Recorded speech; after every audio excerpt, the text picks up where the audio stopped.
فاسألوا أهل الذكر إن كنتم لا تعلمون. ওয়ালাইকুম আসসালাম ওয়া রাহমাতুল্লাহি ওয়া বারাকাতুহু।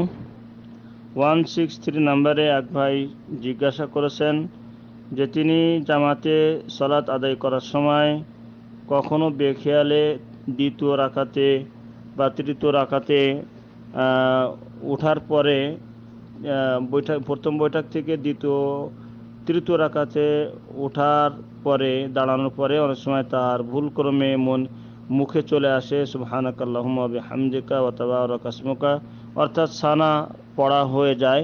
কখনো মানে অল্প কিছু পড়ার পরেই মনে পড়ে যে না, আমি তো এটা আমার প্রথম রাকাত নয় বা প্রথম নামাজের শুরু নয়। পরে তিনি ক্ষান্ত হয়ে যান। এটা অনেক সময় তিনি বলছেন যে আমি তো জামাতেই নামাজ পড়তে থাকি মুক্তাদি হয়ে, তো এর জন্য আমার কিছু করতে হবে কিনা? না সম্মানিত দিনী ভাই, যদি আপনি জামাতে থাকেন আর যদি এটা জামাতে মুক্তাদি হয়ে ইমামের পিছনে নামাজ পড়ার সময় এই ধরনের ভুল হয়ে যায়, তো এর দরুন আপনার কিছুই করণীয় নাই, বরং আপনার নামাজ হয়ে যাবে যেহেতু আপনি ইমামের পিছনে ইক্তেদায় আছেন।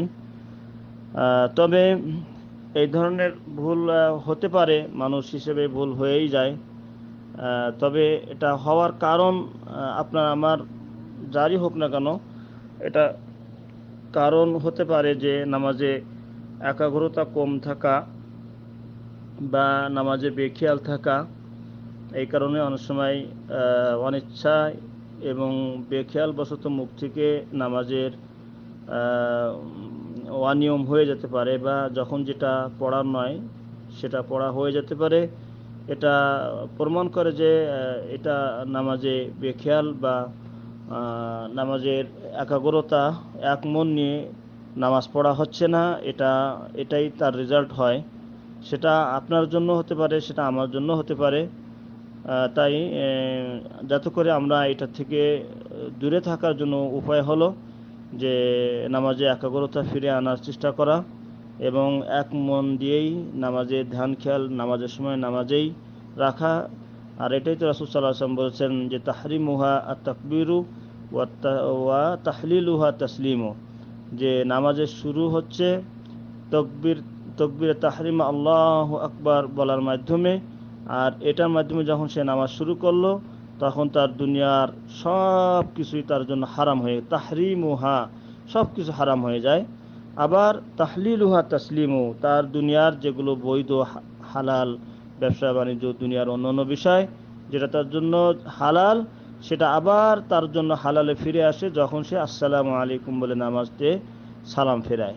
তাই আসলে নামাজে একাগ্রতা এক মন দিয়ে নামাজ পড়া, এটাই হলো নামাজের প্রকৃত এবং নামাজের আসল স্বরূপ।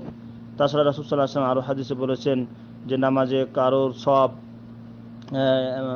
তোমার 1 গুণ হয়, 10 গুণ, 5 গুণ হয়, 7 গুণ হয়। অর্থাৎ এখানে নামাজের একাগ্রতা, নামাজের ধ্যান খেয়াল যার যত অংশ নামাজের ভিতরে থাকে ওই অনুপাতেই সে নামাজের সওয়াব বা আজর পেয়ে থাকে, যেটা রাসূল সাল্লাল্লাহু আলাইহি ওয়াসাল্লাম হাদিসে উল্লেখ করেছেন।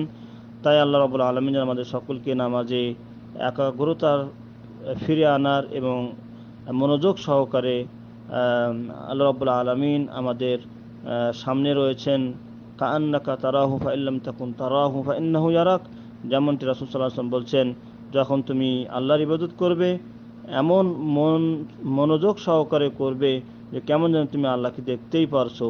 যদি তুমি এত দূর উপরে যদি না পৌঁছতে পারো তাহলে অবশ্যই এটা তো জানবেই নিশ্চিতভাবে যে আল্লাহ তোমাকে দেখছেন।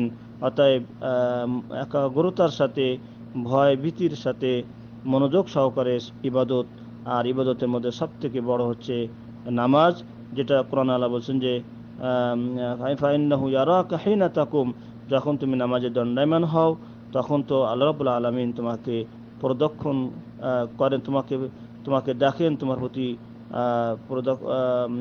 প্রতি দৃষ্টি দেন। অর্থাৎ আল্লাহ রাব্বুল আলামিন তোমাকে দেখেন সবসময়। আল্লাহ রাব্বুল আলামিন আমাদের দেখেন, তার শোনা, তার জানা, তার দেখা সব সময় আমাদের প্রতি রয়েছে, কিন্তু নামাজের ক্ষেত্রে বিশেষ করে কোরআন আল্লাহ বলছেন ফাইন্নাহু ইয়ারাকা হিনা তাকুম, তুমি যখন নামাজে দণ্ডমান হও তখন আল্লাহ রাব্বুল আলামিন তোমার প্রতি দৃষ্টি দেন।